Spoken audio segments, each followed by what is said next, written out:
Current affair by Siyag channel में आप सबका स्वागत है। कल हमने पहले वीडियो में लगभग आधे घंटे में काफ़ी करंट अफेयर किया था। आज उसी सीरीज़ का दूसरा वीडियो हम डाल रहे हैं। मेरी कोशिश रहेगी जनवरी से अक्टूबर तक 4, 5 या 7, 8 जितने भी वीडियो बनते हैं डेली आपको एक वीडियो प्रोवाइड करवाऊँ आधे घंटे का, और उसमें सारा करंट अफेयर आपका राजस्थान का कवर हो जाए। तो उसी सीरीज़ में स्टार्ट करते हैं। राजस्थान डिजी फेस्ट का आयोजन 19-20 अगस्त को किया गया। याद रखना है 20 अगस्त राजीव गांधी की जन्मस्थली, राजीव गांधी का जन्मदिन आता है।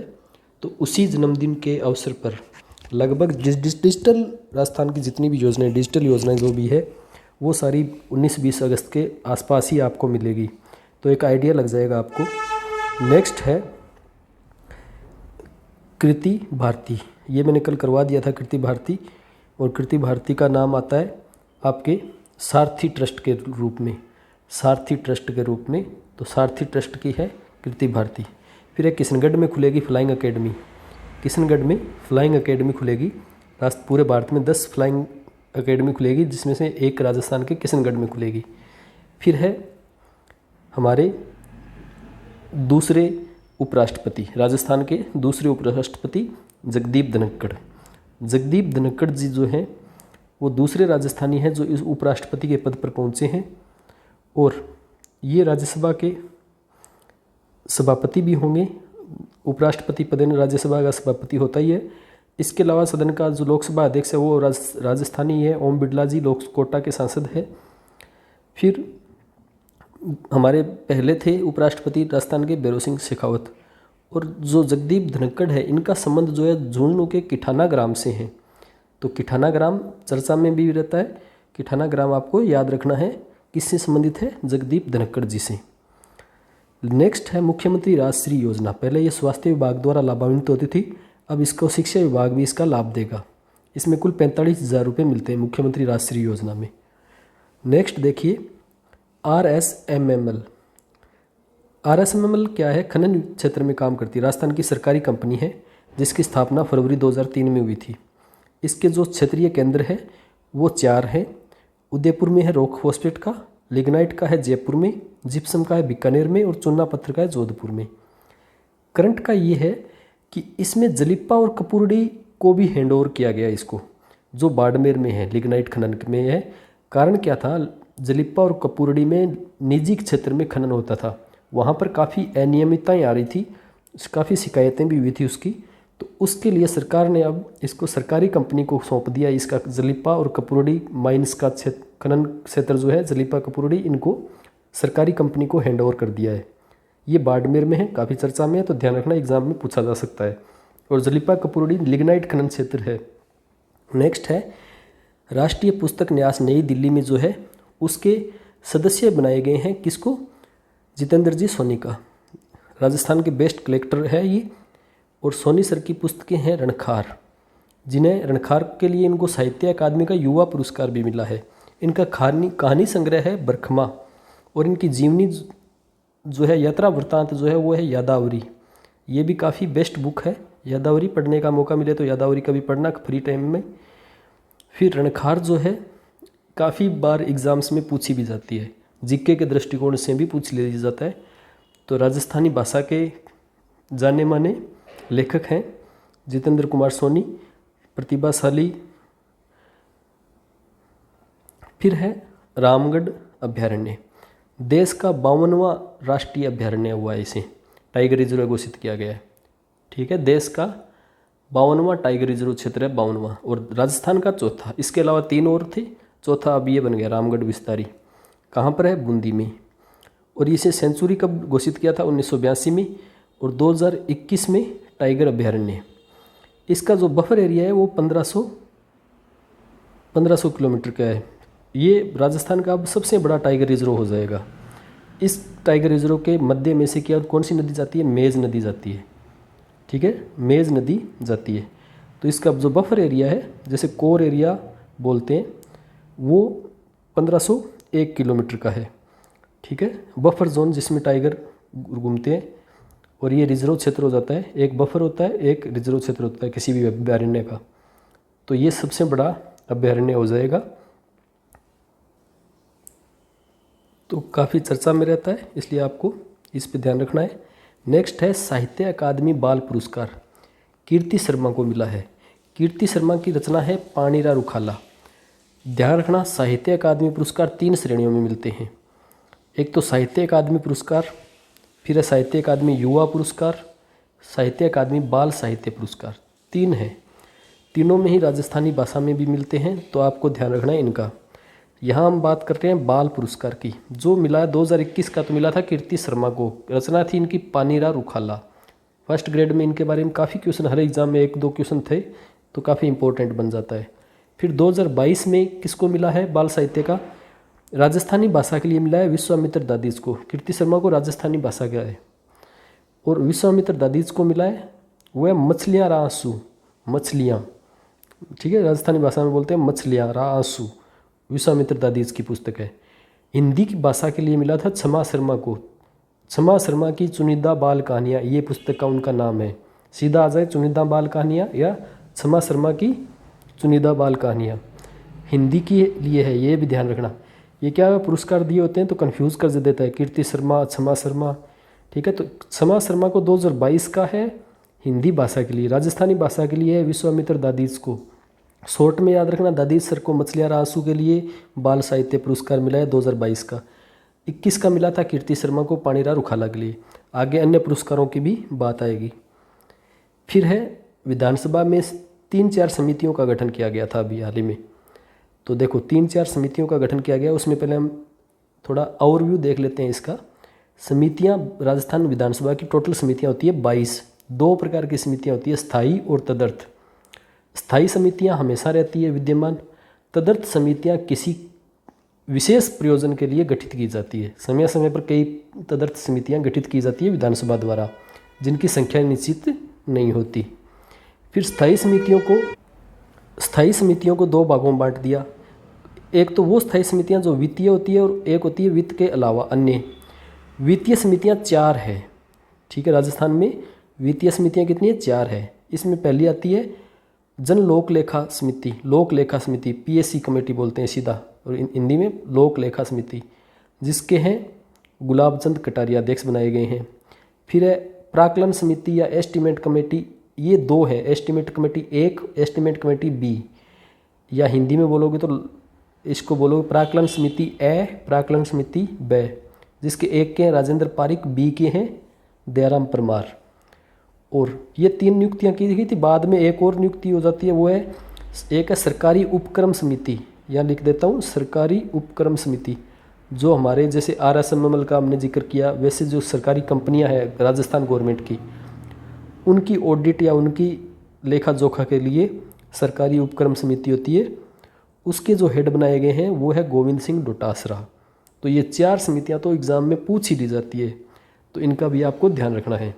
नेक्स्ट है कोटा में एक बनाया गया है पहली आवासीय योजना, देश की पहली आवासीय योजना किसके लिए? पशुपालकों के लिए, जिसका नाम है देवनारायण एकीकृत आवासीय योजना, कोटा में खोली गई है, ठीक है, ध्यान रखना इसका। नेक्स्ट है RPSC की स्पंदन पत्रिका का उद्घाटन किया CM गहलोत ने, तो हमें ध्यान रखना है स्पंदन पत्रिका किसकी है? RPSC की है। नेक्स्ट है अभ्यास, युद्धाभ्यास। देखिए पहला 2 युद्धाभ्यास है, अभी फर्स्ट ग्रेड के एग्ज़ाम में पूछा गया था अल नजहा 4 जो हुआ था ओमान में, ठीक है, और एक और ओमान के साथ हुआ था ईस्टर्न ब्रिज 6, ईस्टर्न ब्रिज 6 वो भी ओमान के साथ हुआ था। ईस्टर्न ब्रिज जो है वो ओमान के साथ था, अल नज़ा है वो भी ओमान के साथ है। अल नज़ा तो थल सेना का अभ्यास था, और ईस्टर्न ब्रिज जो है वो वायुसेना अभ्यास था। ये ईस्टर्न ब्रिज जो हुआ है वो हुआ है जोधपुर में, यहाँ लिखा हुआ भी ईस्टर्न ब्रिज जोधपुर पहुंचा, तो ये तो ईस्टर्न ब्रिज तो हुआ था जोधपुर में। अल नज़ा हुआ था वो महाजन फील्ड फायरिंग रेंज में हुआ था, ठीक है, अगस्त में हुआ था महाजन फील्ड फायरिंग रेंज में। तो इन दोनों अभ्यासों को याद रखना। फर्स्ट ग्रेड में अल नज़ा तो पूछा है, तो ईस्टर्न ब्रिज पूछा जा सकता है, तो ये ध्यान रखना भाई। नेक्स्ट है मथुरा दास, 29वें मथुरा दास माथुर अवार्ड जो मिले हैं सीनियर कैटेगरी में अनिकेत, अनिरुद्ध, रोहन, ठीक है, ये 3 नाम में से क्रम से याद रखना, अनिकेत, अनिरुद्ध और रोहन को बेस्ट क्रिकेटर अवार्ड मिला है, 29वां मथुरा दास माथुर अवार्ड मिला है। फिर नेक्स्ट बात करते हैं सौर ऊर्जा की। सौर ऊर्जा काफ़ी बड़ा टॉपिक हो जाता है और प्रश्न एग्जाम में आता ही आता है, तो मैंने जो करंट में जुड़े हुए वो एक साथ यहाँ पर नोट डाउन कर दिए, तो एक एक करके हम आराम से इसका वर्णन करते हैं। पहला है भडला जोधपुर, जो पूछा गया एग्जाम में कि भडला कहाँ पर अवस्थित है फर्स्ट ग्रेड के एग्जाम में करंट में आरपीएससी ने, तो सेकंड ग्रेड वालों के लिए इंपॉर्टेंट रहेगा। भडला जोधपुर में है विश्व का सबसे बड़ा 2245 मेगावाट का सोलर पार्क। ठीक है, 2245 मेगावाट का सोलर पार्क कहाँ स्थापित किया गया है? भडला जोधपुर में, विश्व का सबसे बड़ा। फिर है सौर ऊर्जा की नीति कब आई थी हमारे यहाँ? सौर ऊर्जा की नीति आती है 18 दिसंबर को। सौर ऊर्जा नीति राजस्थान की कब आती है? 18 दिसंबर 2019 को।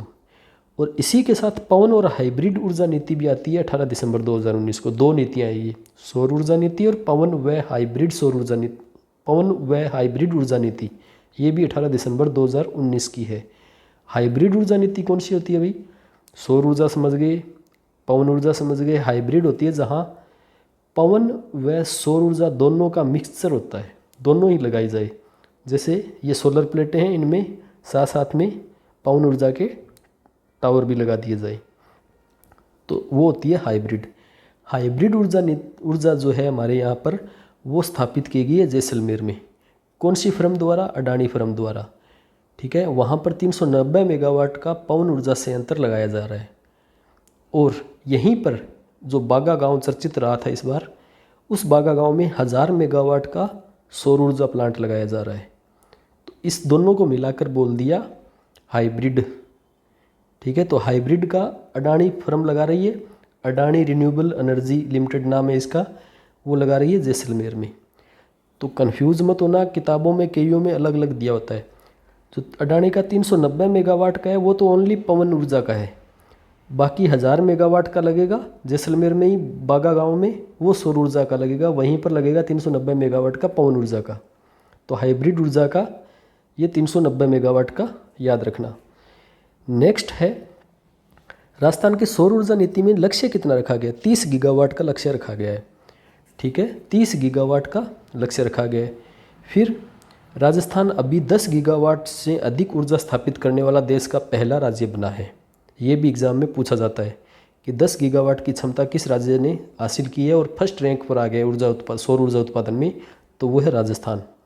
10 गीगावाट से अधिक ऊर्जा लक्ष्य हासिल कर लिया है। और हमारा लक्ष्य कितना हासिल करना? 30 गीगावाट का लक्ष्य हमें हासिल करना है। इसके लिए अभी भी खूब निवेश आ रहा है हमारे यहाँ राजस्थान में। फिर है जैसलमेर और बीकानेर में 2 निवेश हुए हैं बड़े बड़े। एक 800 मेगावाट का जैसलमेर में हुआ है, बीकानेर में हुआ है 1000 मेगावाट का।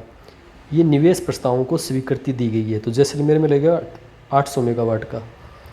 फिर एक वह अक्षय ऊर्जा निगम लगवाएगा नोख गांव जैसलमेर में 925 मेगावाट का। फिर है सोलर सिटी किसको बनाया जाएगा? पुष्कर अजमेर को बनाया जाएगा।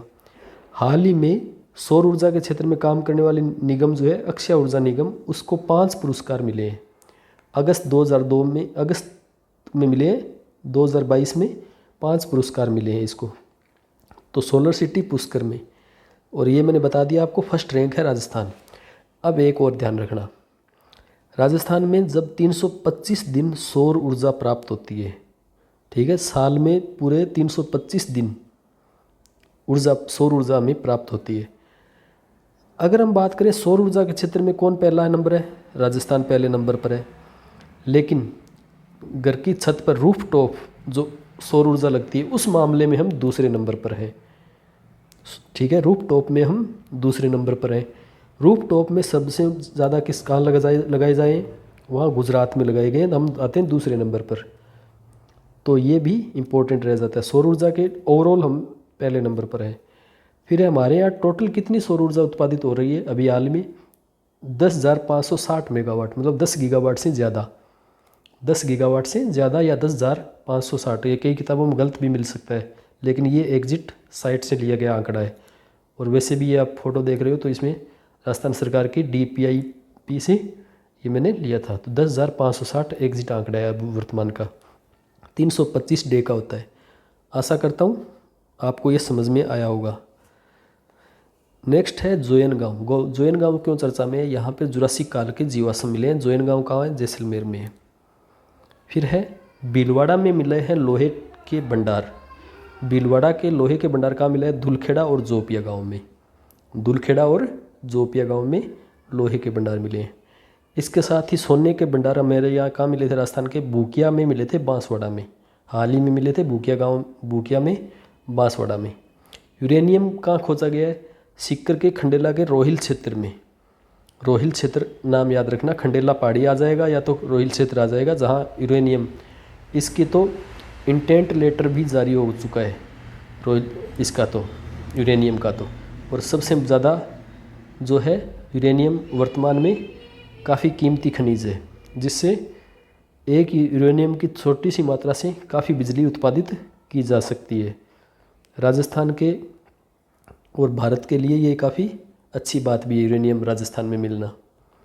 अब यहाँ लिखा ना, रॉयल्टी से ही 50 करोड़ रुपए से ज़्यादा रॉयल्टी आ जाएगी। फिर है तनोट माता। तनोट माता जैसलमेर और इसके अलावा 5-6 यहाँ पर पर्यटन के जो क्षेत्र है उन सभी के दर्शन के लिए एक योजना लाई जा रही है, बीएसएफ की सीमा शक्ति दर्शन प्रोजेक्ट। 22 करोड़ रुपए उसमें मंजूर किए गए हैं सीमा शक्ति दर्शन प्रोजेक्ट में। जैसलमेर बॉर्डर का वहाँ पर दर्शन करवाए जाएंगे और भ्रमण करवाया जाएगा। वहाँ पर 5-6 क्षेत्र है, वहाँ पर काफ़ी लोगों को रोज़गार भी मिलेगा। इससे 1000 लोगों को तो प्रत्यक्ष रूप से रोज़गार मिल जाएगा, प्रत्यक्ष या अप्रत्यक्ष रूप से। तो ये प्रोजेक्ट जो है उसका नाम है सीमा शक्ति दर्शन प्रोजेक्ट, तनोट माता जैसलमेर में। फिर ये तो हमने कर लिया। वेदांता और राजस्थान गवर्नमेंट ने नंदगढ़ स्थापित करने के लिए अभियान चलाया है। फिर है सुधीर राजीव। श्रीमती सुधीर राजीव को कुलपति बनाया गया है हरिदेव जोशी पत्रकारिता विश्वविद्यालय का। ठीक है, इनकी नियुक्ति 3 सालों के लिए। हरिदेव जोशी पत्रकारिता विश्वविद्यालय है कहाँ पर? जयपुर में। फिर है नागरिक सुरक्षा पदक किसको मिला है? जितेंद्र कुमार सोनी और जगदीश प्रसाद रावत को। ये पहले भी आ गया था न्यूज़ में। तो नागरिक सुरक्षा पदक किसको मिला है? जितेंद्र कुमार सोनी और जगदीश प्रसाद रावत को 15 अगस्त को मिला है, स्वतंत्रता दिवस पर राष्ट्रपति द्वारा। नेक्स्ट है इन्वेस्ट राजस्थान, जो होगा 7-8 अक्टूबर को। ठीक है, इसमें इन्वेस्ट राजस्थान जो आयोजित किया जाएगा राज्य स्तरीय समारोह, वो आयोजित किया गया सीतापुरा जयपुर में आयोजित किया जाएगा 7-8 अक्टूबर को। हो गया, ठीक है, 30 अक्टूबर चल रहा है, 7-8 अक्टूबर को आयोजित किया गया सीतापुरा जयपुर में। ये ध्यान रखना भाई, राज्य स्तरीय बड़ा प्रोग्राम था तो काफ़ी इंपॉर्टेंट हो जाता है। पहला जिला स्तरीय प्रोग्राम कहाँ हुआ था इसी इन्वेस्टमेंट राजस्थान के तहत? वो हुआ था भीलवाड़ा में। ठीक है, वो कहाँ हुआ? जिला स्तरीय प्रोग्राम इन्वेस्ट राजस्थान का कहाँ हुआ? भीलवाड़ा में हुआ। इस प्रोग्राम में सबसे ज़्यादा निवेश किस क्षेत्र में आया? ऊर्जा क्षेत्र में। सौर ऊर्जा और इस ऊर्जा क्षेत्र में सबसे ज़्यादा निवेश आया। इसकी थीम क्या थी प्रोग्राम की? Commitment and delivered. Committed and delivered, sorry उच्चारण में थोड़ी गलती हो सकती है, कमिटेड एंड डिलीवर्ड, ये इसकी थीम थी। नेक्स्ट है चीनू बाघ। चीनू बाघ सफ़ेद बाघ है, एकमात्र सफ़ेद बाघ था जिसकी मृत्यु हो गई है। ये कहाँ था? नारगढ़ बायोलॉजिकल पार्क में था।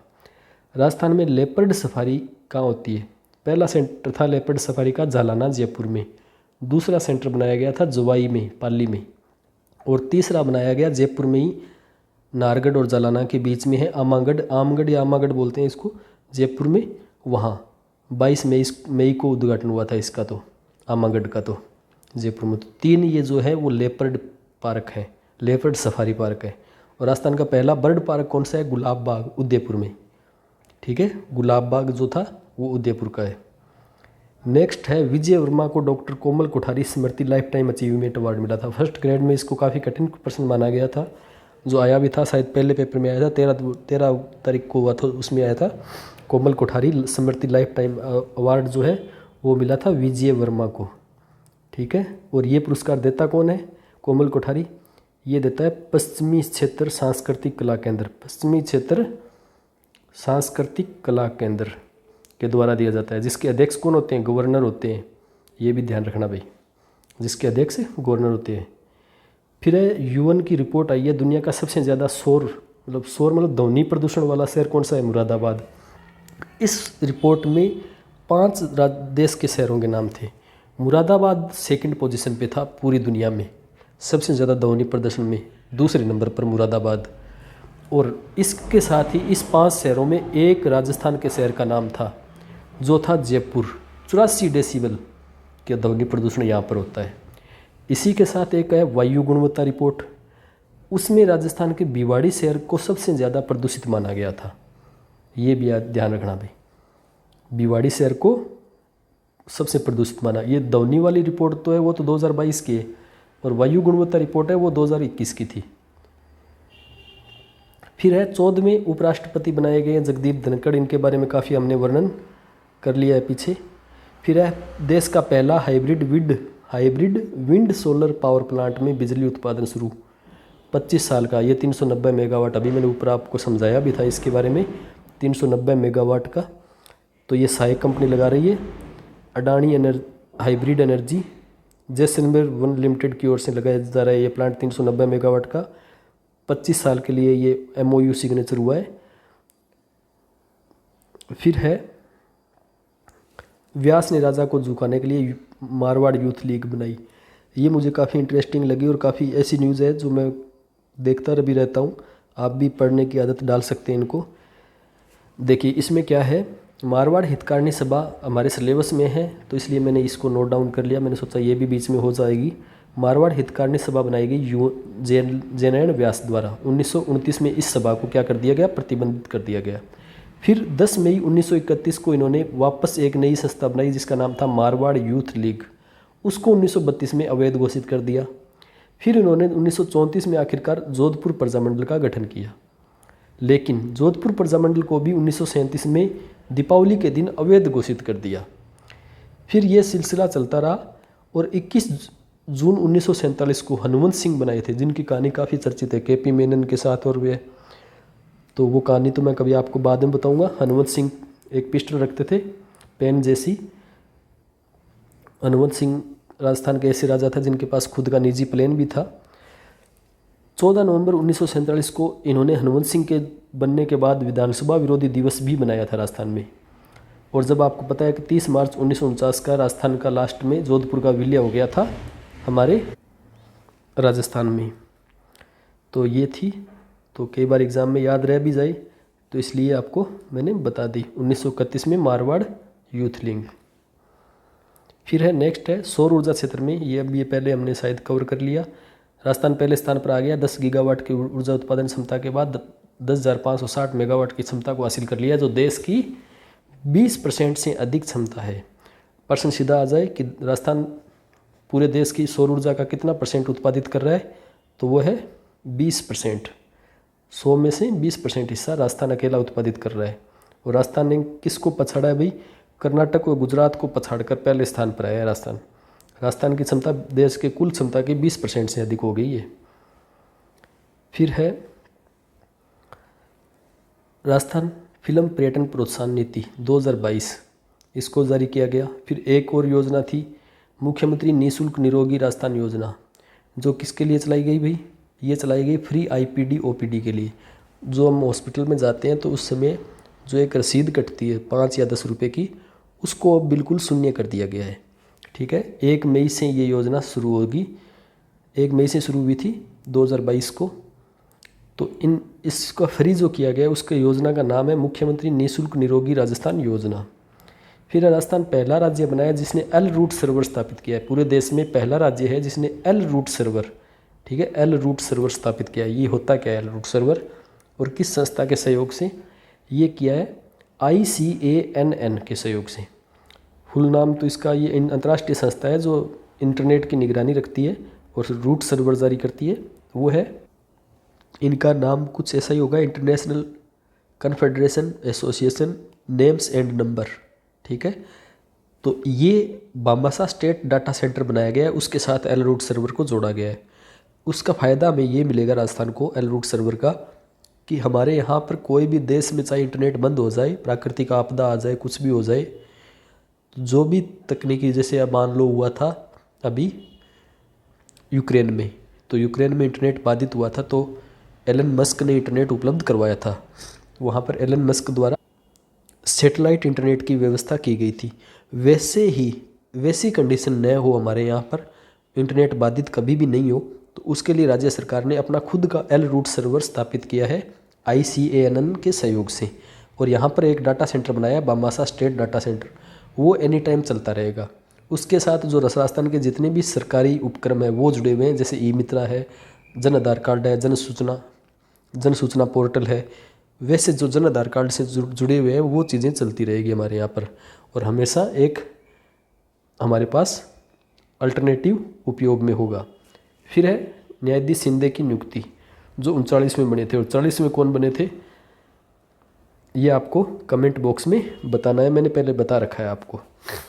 फिर है कॉलेजियम नियुक्ति। सुप्रीम कोर्ट में कॉलेजियम की जो नियुक्ति होती है, कॉलेजियम में होता है आपस में राय विचार विमर्श करके किसी की नियुक्ति करना। 3-4 आदमी बैठते हैं, वो जज होते हैं, वो आपस में कॉलेजियम बनाते हैं, 4 लोगों का एक संगठन बन जाता है जिसे कॉलेजियम कहा जाता है। वो आपस में राय विचार विमर्श करते हैं और फिर हाई कोर्ट के न्यायाधीश या सुप्रीम कोर्ट के न्यायाधीशों की नियुक्ति होती है। अब सुप्रीम कोर्ट के न्यायाधीशों की नियुक्ति होती है, वो होती है एक मुख्य न्यायाधीश और 4 अन्य न्यायाधीश जो वरिष्ठ होते हैं, उनसे मिलकर जो कॉलेजियम बनता है, उसके द्वारा सुप्रीम कोर्ट के न्यायाधीशों की नियुक्ति तो ऐसे होती है। हाई कोर्ट के न्यायाधीशों की नियुक्ति भी ऐसी होती है प्रक्रिया, जिसमें हाई कोर्ट का एक मुख्य न्यायाधीश और 2 अन्य न्यायाधीश जो वरिष्ठ होते हैं वो मिलकर नामों की सिफारिश करते हैं सुप्रीम कोर्ट को। और सुप्रीम कोर्ट का एक मुख्य न्यायाधीश और 2 अन्य वरिष्ठ न्यायाधीश उस विचार विमर्श को वहाँ राज्य सरकार को वापस भेज देते हैं। वो राज्य सरकार राज्यपाल को, और राज्यपाल फिर कानून मंत्रालय को, और फिर उसकी स्वीकृति जारी हो जाती है राष्ट्रपति के द्वारा। तो इस प्रकार ये प्रोसेस होती है न्यायाधीशों की नियुक्ति की। अभी शिंदे को नियुक्त किया गया है राजस्थान मुख्य न्यायाधीश। फिर है राजस्थान के अंतर्राष्ट्रीय क्रिकेट में राजस्थान के प्लेयर अंतर्राष्ट्रीय क्रिकेट में चयनित होने वाले रवि बिश्नोई। ठीक है, रवि बिश्नोई का नाम याद रखना। फिर राजस्थान में गोडावण प्रजनन केंद्र कहाँ पर है? गोडावण प्रजनन केंद्र है जैसलमेर में, ब्रीडिंग सेंटर है इसका, प्रजनन केंद्र या ब्रीडिंग सेंटर। राज्य पक्षी है हमारा गोडावण। फिर है मुख्यमंत्री राजस्थान आर्थिक परिवर्तन सलाहकार परिषद। ठीक है, नाम याद रखना, मुख्यमंत्री राजस्थान आर्थिक परिवर्तन सलाहकार परिषद। इसका जो गठन है वो किया था 7 मार्च 2020 को। इसका कार्यकाल था मार्च 2022, 2 साल का कार्यकाल रखा था। इसके अध्यक्ष तो है CM साहब खुद, और इसके उपाध्यक्ष है डॉक्टर अरविंद मायाराम। अब जब मार्च 2022 चला गया तो इसका कार्यकाल बढ़ाया गया था, और इसका कार्यकाल फिर सीधा अब कर दिया दिसंबर 2023 तक। ठीक है, तो इसका कार्यकाल बढ़ाया गया था हाल ही में, तो इसलिए आपको याद रखना है दिसंबर 2023 इसका कार्यकाल कर दिया। और इसके अध्यक्ष कौन है? मुख्यमंत्री अशोक गहलोत, और उपाध्यक्ष कौन है? डॉक्टर अरविंद मायाराम। और मुख्यमंत्री राजस्थान आर्थिक परिवर्तन सलाहकार परिषद इसका पूरा नाम है। ये जो संस्था है ये सरकार को सुझाव देती है, योजनाएं बताती है कि भाई हमें ये ऐसे करके काम करना है। नेक्स्ट है राजीव गांधी ग्रामीण ओलंपिक खेल। राजीव गांधी ग्रामीण ओलंपिक खेल जो आयोजित होंगे 29 अगस्त से 5 अक्टूबर तक। इसका राज्य स्तरीय शुभारंभ समारोह आयोजित किया गया पालगांव लूणी में, जोधपुर में। इसमें कुल 6 खेल हैं। एक तो ये खेल में बहुत ज़्यादा किताबों में, करंट की किताबें हैं उनमें बहुत गलत दे रखा है, ये ध्यान रखना भी 6 खेल कौन से हैं। कबड्डी है, शूटिंग बॉल है, जो शूटिंग बॉल होती है हाथ से खेली जाती है वॉलीबॉल टाइप में, वो है। खो खो है, फिर वॉलीबॉल है, फिर टेनिस बॉल है, और टेनिस बॉल क्रिकेट है, और फिर हॉकी। टेनिस बॉल क्रिकेट है ये। ठीक है, जो गांव में आमतौर पर टेनिस बॉल से क्रिकेट खेलते हैं, सभी खेलते ही होंगे। और एक हॉकी है। तो ये 6 खेल हैं इसमें कुल 30 लाख से ज़्यादा खिलाड़ी भाग लेंगे। पाल गांव काफ़ी इंपॉर्टेंट रहेगा।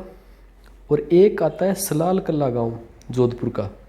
ठीक है, वो अभी दुर्गादास राठौड़ की उसमें प्रतिमा का अनावरण किया था रक्षा मंत्री राजनाथ सिंह ने, उसके लिए काफ़ी इंपॉर्टेंट हो जाता है। फिर है तीज उत्सव। तीज उत्सव जयपुर में मनाया गया। कोरोना काल के बाद पहली बार इतना धूमधाम समारोह आयोजित किया गया था 31 जुलाई 1 अगस्त 2022 को। देखिए, जो तीज उत्सव है भाद्रपद कृष्ण तृतीया को आता है। ठीक है, भादवे कृष्ण तृतीया को। ये तो आती है कजली तीज, बड़ी तीज, सातुड़ी तीज। और जो सावन की तीज होती है, जिसे छोटी तीज बोलते हैं, जो ज़्यादा प्रसिद्ध होती है, वो होती है सावन की तीज। तीज की सवारी जयपुर में निकलती है 31 जुलाई से 1 अगस्त श्रावण माह में। नेक्स्ट है Brazil deaf Olympic. Deaf Olympic का मतलब है मूक बधिर के खेल। डेफ ओलंपिक, ठीक है, ये ध्यान रखना। ब्राज़ील डेफ ओलंपिक खेल, एक तो ओलंपिक होते हैं और ये होते हैं मूक बधिर के, एक पैरा ओलंपिक होते हैं, एक होते हैं ये डेफ ओलंपिक। डेफ ओलंपिक खिलाड़ियों के साथ थोड़ा सा भेदभाव हुआ था, राजस्थान में हुआ है कई जगह, तो कई राज्यों ने तो अच्छा पुरस्कार भी दिया, लेकिन डेफ ओलंपिक वालों को कोई पुरस्कार ज़्यादा राज्य सरकार ने दिया नहीं अभी तक। इसमें देखो खिलाड़ी कौन कौन से हैं। गोरांशी शर्मा कोटा की है, ये बैडमिंटन की खिलाड़ी है और इन्होंने गोल्ड मेडल जीता था टीम बैडमिंटन टीम इवेंट में।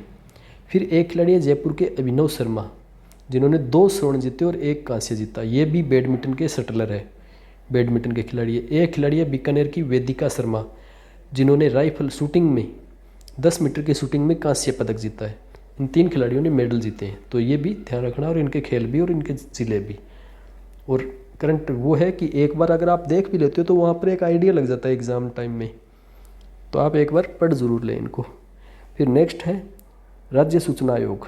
राज्य सूचना आयोग चर्चा में है, इसके आयुक्त कौन है? DB गुप्ता है, ठीक है, आयुक्त कौन है? DB गुप्ता है। गठन हुआ था 13 अप्रैल 2006 को। इसके 1 अध्यक्ष और 10 अन्य सदस्य होते हैं। प्रथम अध्यक्ष कौन था राज्य सूचना आयोग का? MD कोरानी। नेक्स्ट है रामगढ़ टाइगर रिजर्व में शुरू की गई थी वन्य जीव गणना, और किस आधार पर? ट्रांजेक्ट लाइन के आधार पर।